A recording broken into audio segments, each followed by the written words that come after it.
Have you ever found yourself drawn to the idea of ancient magical texts? The kind that whispered promises of hidden treasure, maybe influence over love, or even commanding spirits.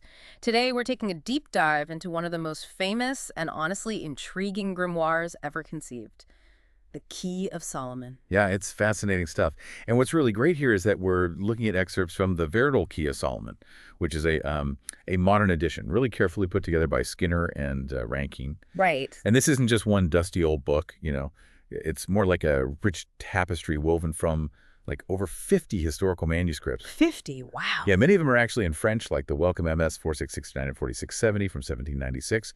They're beautifully illustrated, too. It really represents a journey through centuries of what people genuinely believed was possible, if you had the right knowledge, the right ritual. So our mission today, really, is to pull out the most important nuggets of knowledge from these old sources.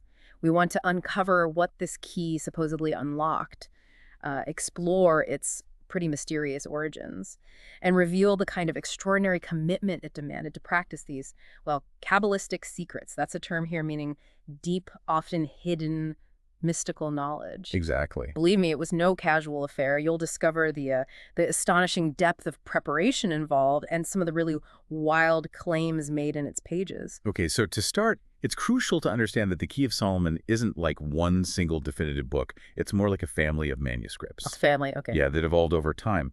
Its core probably traces back to 15th century Greek texts. The Hygromanteia Solomonis is a key one. And then there's also a really significant Hebrew manuscript, the Sefer Mafteah Shlomo, which dates back to around 1700, maybe even earlier. The Hygromanteia, for instance, it specifically calls Saturday the Sabbath and Friday the day of preparation. That strongly hints at the deep Hebraic roots behind some of its core ideas. And central to its whole mystique, its enduring appeal, is the attribution. It's supposedly written by King Solomon himself, son of David, king of Israel. Right, the ultimate wise man figure. Exactly. And he apparently declared that the beginning of our key is the fear of God. Mm.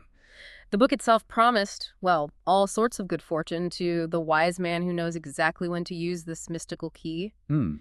It even suggested that with this deep knowledge, you could actually control the stars at will. Imagine that. And command the spirits to do what you wanted. And one of the most interesting figures connected to the text's history is Abraham Colomo. He was a Mantuan Jew, active around, say, 1530 to 1598. Colomo, okay. Now, this guy was an incredibly celebrated polymath, an engineer, mathematician, inventor, really brilliant. So not just some fringe mystic. Not at all. And he translated the key from Hebrew into Italian for Duke Vincenzo Gonzaga. His translation became one of the most influential manuscript families, which, raised the big question.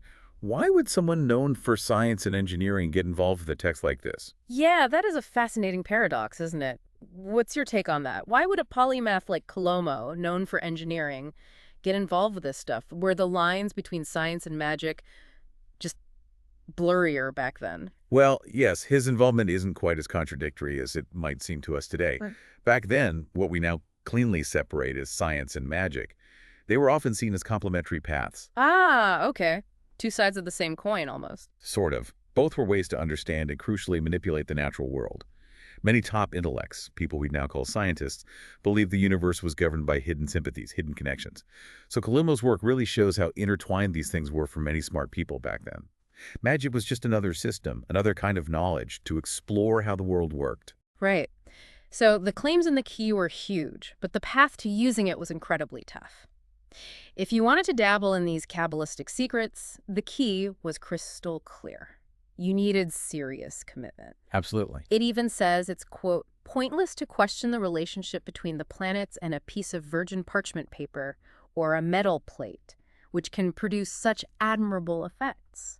You just had to accept it. You had buy into the system completely. And the path demanded divine love, humility, purity of heart, abstaining from worldly pleasures, and just meticulous application of all the rules.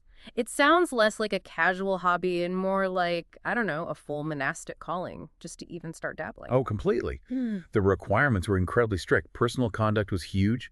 Practitioners had to stay away from strong drink, sexual immorality, idle words, curses, all while maintaining purity of the body and spirit. It was intense. And knowledge was important too. Yes, knowledge was key. You needed to be well-versed in astronomy, or at least have a skilled astrologer guiding you. Can't just guess the planetary hours. Right. And the rituals involved serious fasting, sometimes for days, reciting specific confessions and prayers like, "I confess to you, Lord, King of Heaven." Plus, ritual cleansing was mandatory, often bathing in a river or a specially prepared bath, sometimes with specific psalms recited over the water. Mm. The text even suggests that the best clothes for the job were Catholic or Levite priest garments, borrowing that established sacred authority, perhaps. Wow. But the commitment, it went even further than personal purity, right? The key then gets into this astounding level of precision for materials and timing, almost like a mystical recipe book for cosmic forces. Precision was absolutely everything. Timing was paramount. Magical operations had to be done on the specific day and hour of the planet that related to your goal. Can you give some examples? Yeah. Saturn is for calling the souls of the dead. Mars for war or conflict. The Sun for wealth and honor. Venus for love, obviously. Mercury for science, divination, communication. And the Moon for travel or things involving water or change. Okay, makes sense within that framework. And the phase of the moon mattered, too. A waxing moon, growing bigger, was generally preferred. And you had to avoid doing operations when the moon was in conjunction with the sun that was seen as very unlucky. Like a celestial dead zone. Exactly. And operations usually start either right at dawn or deep in the night, specific windows. And the preparation of the actual materials. Reading about it sounds like something out of an alchemist's most, well, elaborate dream. It really does. Take virgin parchment. This wasn't just any old paper. It had to be made from the skin of a 6-week-old lamb or kid goat. 6 weeks specifically. Specifically, and sacrificed on the eve of St. John the Baptist, June 23rd. Then the skin was cleaned in running water, the flesh had to be buried, scraped with quicklime, and then dried. And crucially, this parchment could never be used for anything ordinary, anything profane. It was sacred from the start. And the inks, the pens. Just as specialized. Inks often used various animal bloods, bats, pigeons. The idea was likely harnessing specific life forces or properties associated with those creatures. Right, sympathetic magic again. Precisely. And the pens weren't just any quills. They had to be crafted from specific feathers, like the third right wing feather of a male gosling, or the longest left wing feather of a swallow. Each choice imbued the writing with certain qualities, they believe. It seems like the key left absolutely no stone unturned. Not just what to sacrifice, but even the very tools for doing it needed their own complex consecration. Exactly right. The tools themselves were critical and had to be consecrated. You had the black-handled knife, which was dipped in black cat blood and hemlock sap, potent stuff. Definitely sounds potent. Then a sword, made of steel, often with a crystal handle, and inscribed using human blood. A staff, and a wand too. Standard magical toolkit, but prepared in a very specific way. You mentioned the black-handled knife had precedence. Yes, it's interesting. The use of a black-handled knife specifically for magic circles actually pops up earlier in Jewish magical traditions. Rabbi Shlomo Yitzhaki, or Rashi, back in the 11th century, mentioned using one for scrying, for seeing the prints of the thumb, so there's continuity there. Fascinating connection. And perfumes, too. Oh yes, exquisite perfumes. But not just for making the place smell nice, they had specific magical properties linked to the planets again. The ingredients could range from, well, spermaceti and laurel seed, to more striking things like hoopoe bird blood that's linked to Hermes, in some recipes eagle brain, dried frog's head, even bat blood, all mixed with specific animal bloods. Wow. That's visceral. It is. Yeah. But these weren't random, bizarre choices to them. Each ingredient was believed to hold a specific symbolic power, a specific energy within their magical view of the cosmos. It really speaks to a worldview where every single part of nature, even the messy bits, contained a particular potency you could harness, if you knew how. So all this incredibly meticulous preparation, what was the ultimate goal? What did it all mean? You mentioned unlocking powers. Right. It's about channeling these forces to achieve specific things. And the pinnacle, essentially a talisman, often with geometric figures and names of power, is described as the principal instrument of the art. It supposedly contained all power and virtue needed to compel spirits. Compel them. Yes, compel. Control. These talismans and pentacles were central. They were drawn very carefully on that virgin parchment we talked about, or sometimes engraved on metal plates. Specific metals for specific goals. Exactly. Gold for the sun, silver for the moon, iron for Mars, tin for Jupiter, copper for Venus, lead for Saturn. And for Mercury, they used set mercury, which probably meant solidified or alchemically treated mercury. And each one did something different. Oh yeah, each served a precise purpose. Could be anything from gaining honors, riches, and for love affairs, to making the bearer invulnerable or even inciting civil wars. Quite a range. Okay, so to make all this actually happen, you needed more than just the talisman. You needed a proper stage setup, the famous magic circle. The circle was absolutely essential. It was the main protective barrier between the magician and the potentially dangerous forces they were summoning. Typically drawn about 9 feet in radius, using a special sickle or scimitar of art. And inside the circle? Inscriptions. Lots of holy names of God. Tetragrammaton, AGLA, Adonai, things like that. Often Alpha and Omega, written at the very center. Protection through sacred words. So the magician and any assistants would step inside? Yes, the master and the disciples, as they were called, would enter the circle only after rigorous purification. Then the evocation begins. They'd use detailed prayers and conjurations, specific to the day and the planet they were working with. The goal was to ensure the spirits appeared humble and took on a gracious and beautiful form, not something monstrous. But what if the spirits didn't cooperate? Well, if they proved disobedient, there were stronger measures. A final conjuration of the fire could be used. This involved burning parchment with the spirit's name written on it, and interestingly revealing the letters of the Hebrew alphabet, possibly as a sign of ultimate divine authority. The key also seems to lay out a whole hierarchy of spirits, right? Different types, different jobs. Yes, a very clear hierarchy. At the top, you had the superior intelligences, beings like Orpheal, who could grant invisibility, or Magriel for divination, Uriel for knowledge. So specific spirits for specific tasks. Exactly. Pimmachiel for interpreting dreams or understanding animals, Charuriel for love magic, Panterial for luck and games of chance. Each had their domain. And below them? Below them were the inferior spirits. These were subject to the superiors and included legions under figures like Lucifer, Beelzebub, and someone called Duke Sirach. These spirits were associated with powers like controlling the winds, instant transportation, transport you to wherever you want in an instant, opening locked doors, or rendering you invisible. It sounds like this intricate spirit hierarchy with everyone having a specific job. It really reflects this deep human desire we've always had, hasn't it? To gain some control over the unpredictable parts of life, wealth, love, knowing the future. I think that's a very good way to put it. It's about imposing order and gaining agency in a world that often feels chaotic. But it wasn't all about these grand, potentially scary conjurations, was it?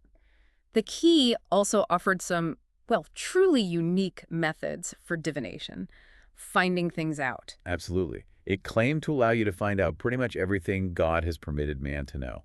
Quite a claim. So how did that work?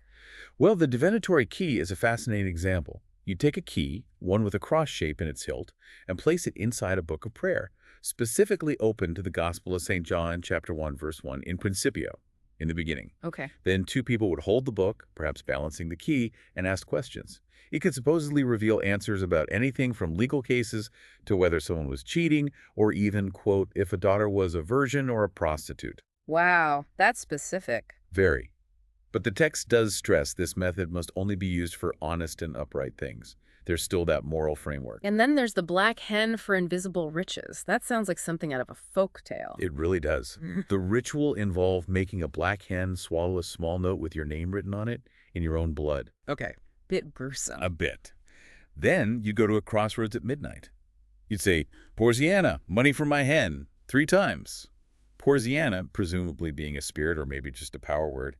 Then you perform 3 turns anti-clockwise, crucially without looking back. The next day, gold coins were supposed to appear, and you'd offer a sacrifice in return. Incredible. And it gets even more inventive, doesn't it? Magic garters? Magic carpets? Indeed, magic garters made from stag skin, hair blood, mugwort, and the eyes of a barbell fish. These were meant to allow you to travel long distances without fatigue. Like 7-league boots, almost. Something like that. And a magic carpet, yes. Made of white wool, prepared under a full moon when it was in the sign of Capricorn. You take it out to the countryside to interrogate intelligences, apparently. And dream magic, too. Yes, specific rituals for dreams. Using pentacles, certain herbs like vervain or laurel. And again, that hoopoe bird blood makes an appearance rubbed on the temples for true dreams, pleasant dreams, or even for young women to see your future husbands in their sleep. It covers a lot of ground. But despite all these promises, the Key of Solomon wasn't exactly a secret whispered only in dark corners, was it? It seems like it was pretty well known and even feared by the authorities. Oh, it was certainly controversial and definitely no. We have records, like Laura Malapiero being arrested in Venice in 1654 simply for possessing and copying what was called this banned text. So it was officially banned? In many places, yes. Yeah. Inquisitorial records often mention book dealers being involved in its circulation, spreading it illicitly. So it was out there, just underground. And the church sometimes used it as, well, an effective propaganda tool. They linked it to accusations of plague spreading, for example, in Milan back in 1630, a way to associate magic with evil and societal disaster. And writers like Tommaso Garzoni back in the 1580s explicitly connected the key to diabolic arts. He claimed it caused insane love and extravagant hatred, and was basically making madmen of men. Strong words. And there are even these vivid historical accounts of people supposedly using it, right? That Yeah. really brings it to life. Yes, one of the most famous and quite dramatic is from Benvenuto Cellini, the artist and goldsmith. He wrote about a necromantic evocation he participated in right inside the Colosseum in Rome. Inside the Colosseum. Wow. Yes, he describes forging a special knife after the design of the Key of Solomon, specifically for the ritual. He talks about an hour and a half of intense incantations, and then, he claims, legions of devils appeared, filling the entire Colosseum. He even vividly recalls catching the strong scent of asafoetida, a pungent resin, which was used to drive them away afterwards. He explicitly calls it a serious affair. I'll bet it was. Serious and terrifying, probably. Definitely gives you a sense of how real and powerful this stuff felt to people at the time. And the key's influence didn't stop there. Its ideas clearly shaped later grimoires, like a German version called the Clavicula Salomonis Expurgata. And it even echoes in literature. Think of Goethe's Faust. In one related text, the threefold harrowing of hell or the Black Raven, Faust actually uses methods straight out of the key to assess the demons he summons. Its shadows stretch far. So you can really see the Key of Solomon wasn't just some simple book of spells. It was this comprehensive system of belief, ritual, and a very, very specific worldview. That's right. From the absolutely meticulous preparation of tools and materials to the precise timing needed with planetary influences, it demanded total dedication. And for centuries, people genuinely believed it held the power to unlock the hidden forces of the universe. And if we try to connect this to, the bigger picture today, Mm-hmm. it does raise an interesting question, I think. In our current age of information overload, where we're always looking for quick solutions for life hacks, Yep. what can we maybe learn from the Key of Solomon's absolute insistence on things like purity, discipline, and this really profound connection to the natural and celestial world? However fantastical its claims might seem to us now, what stands out to you from all this? That's a great question. I mean, whether you believe in the magic itself or not, the sheer audacity of it all, the detailed imagination behind the Key of Solomon is just undeniably fascinating. Maybe the real key, perhaps, to any truly profound endeavor, whether that's understanding the universe or just mastering a skill, maybe it lies not just in the tools or the techniques, but in the unwavering focus, the discipline, and maybe even the belief you bring to the process itself.